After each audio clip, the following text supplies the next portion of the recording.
Hello, Professor Adela. This is the first video regarding the history of William Shakespeare and the books and the questions. William Shakespeare was an English poet, playwright, and actor of the Renaissance era. He was an important member of the King's Men Company of theatrical players from roughly 1594 onward. Known throughout the world, Shakespeare's writing captured the range of human emotion and conflict and have been celebrated for more than 400 years. And yet, the personal life of William Shakespeare is somewhat a mystery. There are two primary sources that provide historians with an outline of his life. One is his work, the plays, poems, and sonnets, and the other is official documentation such as church and court records. However, these provide only brief sketches of specific events in his life and yield little insight into the man himself.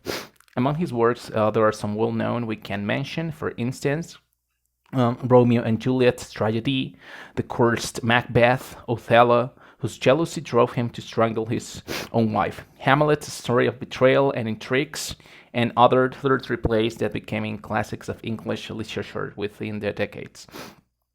I have never thought of a favorite author, in fact, as my favorite book is the Bible. I could say God is the one above all writers and inspiration. Thanks to him, I have been able to come this far in my studies. But humanly speaking, one of my favorite books is The Little Prince, even though I read it a long time ago.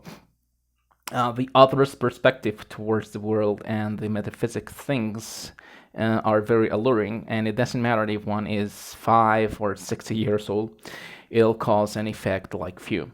The author of this book was Mr. Antoine de Saint-Exupéry, a French pilot who was exiled from his own country by the government.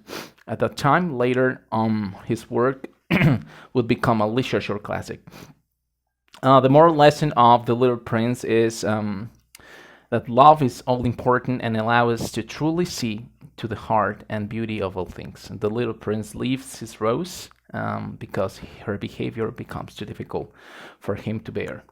I love classic literature, but also reading the encyclopedias. It is something I acquired when I was a little boy, learning about the world, which I found fascinating at a very early age.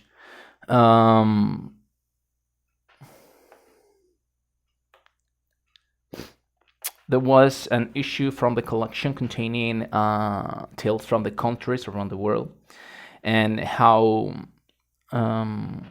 kids' lives were so different and so similar to mine at the same time. Nowadays, although I have read other content such as self-help books, spiritual-like and humanistic content ones, the curiosity remains the same. I certainly believe the best time to read is when you are willing to, when there is something that draws your attention and you're interested in.